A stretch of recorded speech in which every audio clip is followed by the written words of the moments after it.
Gumawa ng kasaysayan si San Miguel Beerman Center Junmar Fajardo nang makuha niya ang Most Valuable Player Award sa ika-7 pagkakataon. Pero bakit nga ba kumikirot ang puso ng San Miguel Beer Star sa kabila ng kanyang tagumpay? Alamin ang kabuuang detalye sa ulat ni Rafael Bandayrel ng PTV Sports.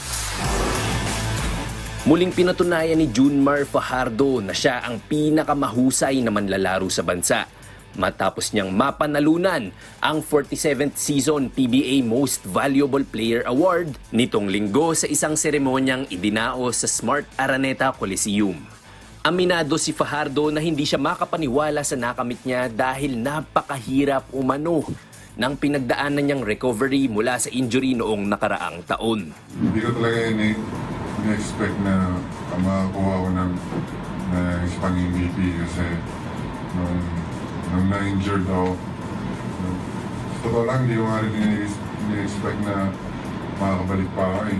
Masaya man sa bagong achievement, di pa rin maitago ng San Miguel Beerman Center ang kirot ng kanyang puso dahil hindi na ito nasaksihan ng kanyang ina na pumanaw noong 2021. I wish na nandito yung parents ko, yung mga special.